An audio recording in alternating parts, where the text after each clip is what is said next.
안녕하세요, 현성입니다. 사실 우리나라의 그 경찰 수사력이 상당히 높은 편이지만, 당장 뭐 유튜브 댓글이나 아니면 DC 인사이드 댓글 이런 거 잡아내는 게 한계는 있어요.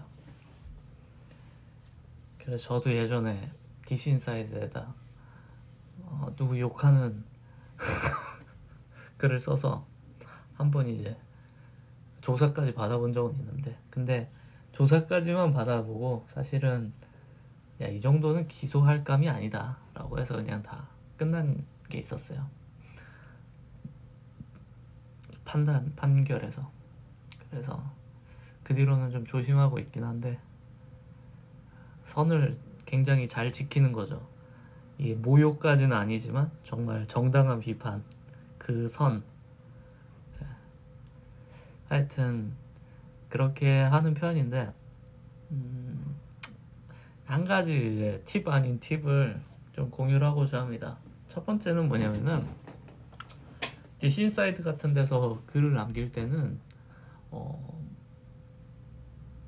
계속 동일한 곳에서 활동하면 안 돼요. 예를 들면은 뭐 회사나 집이나 아니면 뭐 PC방 같이 IP 주소가 명확하게 나오는 곳은 이 추적하기가 너무 쉽습니다. 그래서 유동인구가 많은 곳에 와이파이를 써서 꼭 글을 다는 습관이 좋습니다. 그래야 안 걸려요. 그래야 못 잡습니다.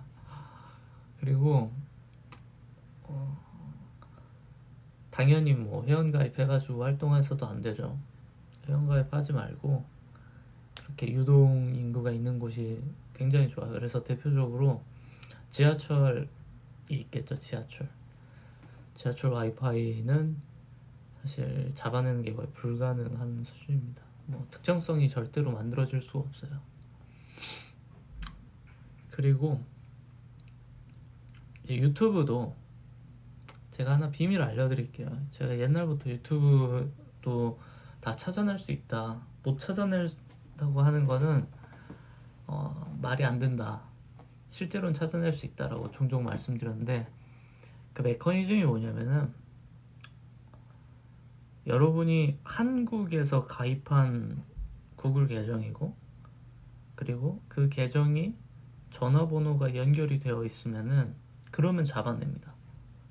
근데 그 과정이 굉장히 불법적이에요. 굉장히 위법적 요소가 높은 방식으로 잡아낼 수가 있어요. 그래서 그거는 사실 이제 나쁜 짓 하는 놈들이나 하는 거고, 그래서 예를 들어서 여러분들이 열받아서 그 유튜브에다가 댓글 같은 걸로 뭐 누구 욕을 하거나 뭐 그럴 수 있잖아요.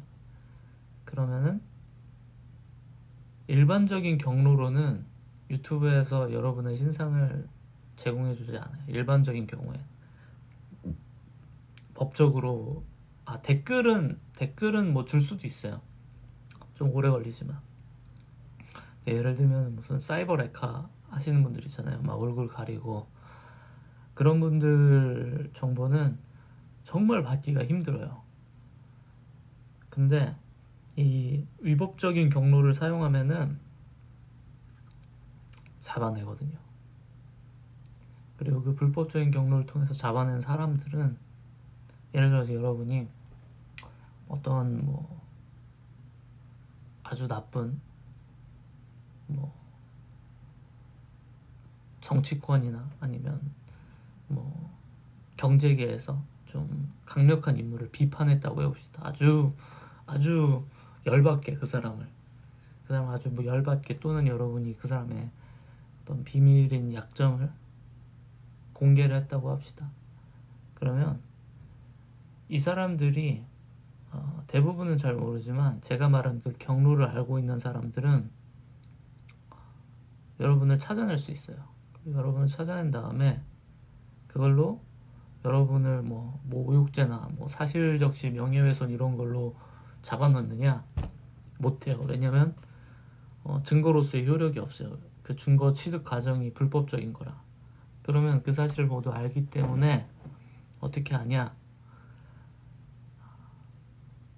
여러분을 법의 심판이 아닌 다른 형태로 심판하려고 하겠죠. 가령 뭐 물리적으로 위해를 가한다든지 하는 그런 일들이 펼쳐지는 거예요.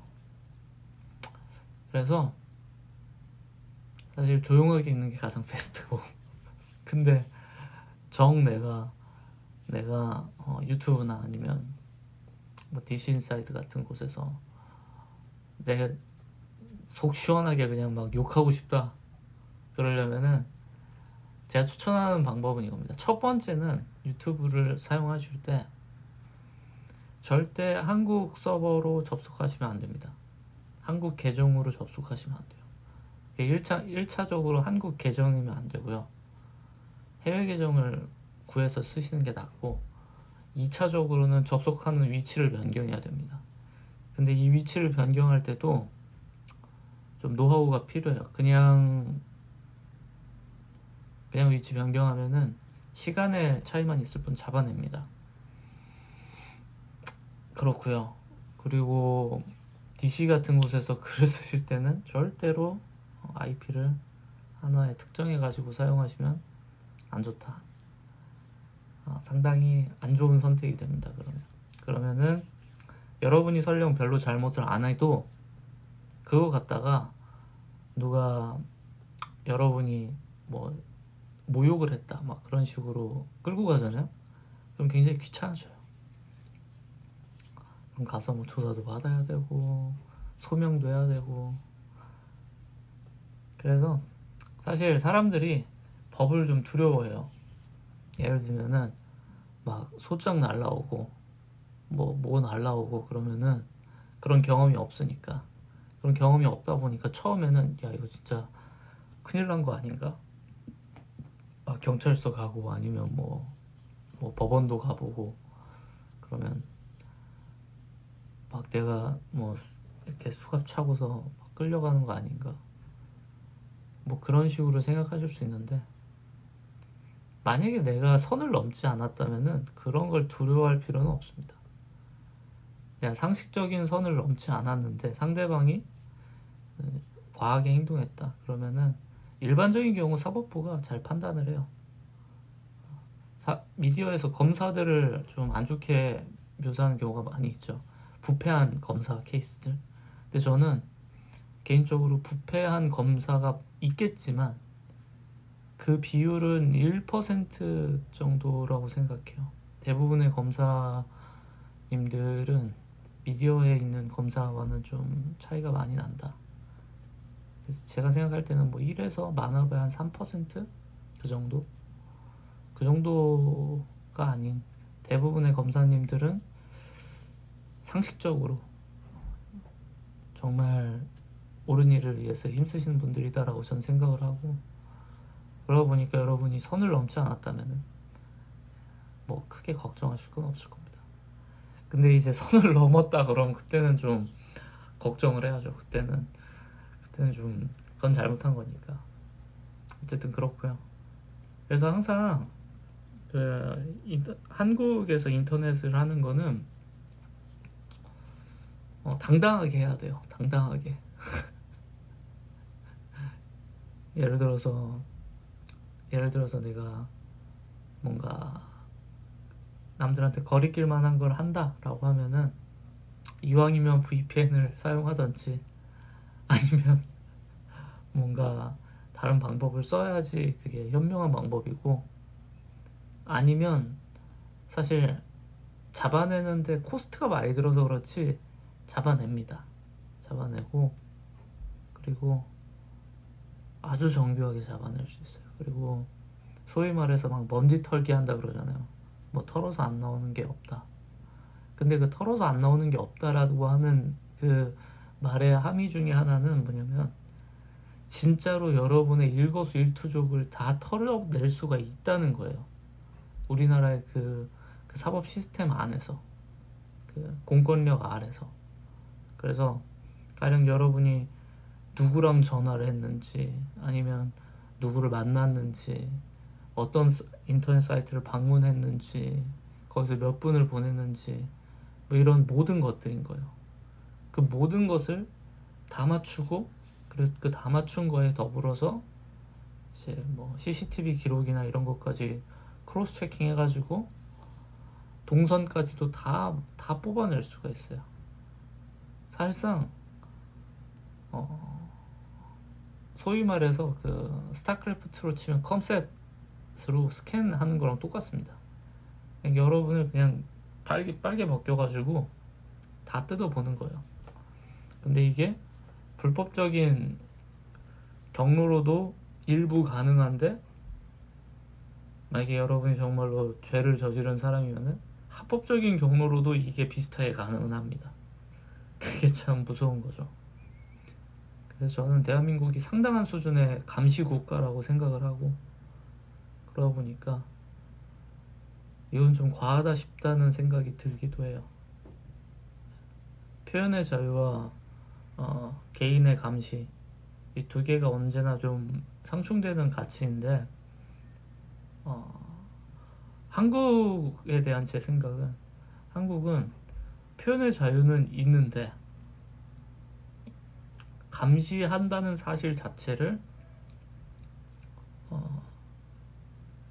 숨기고, 그리고 그들만의 무기로서 사용하는 국가라고 볼 수 있습니다.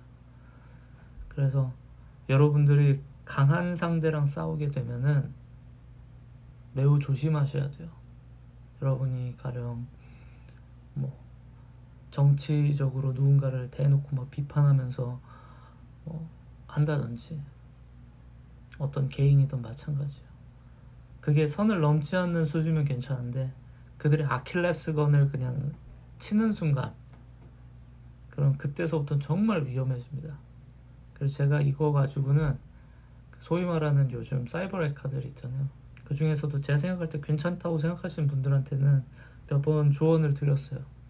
뭐 그분들이 제 조언을 따라서 행동하고 계신지는 잘 모르겠지만, 하여튼 그만큼 사실 프라이버시가 없는 나라입니다. 그래서 항상 주의하시고요. 그래서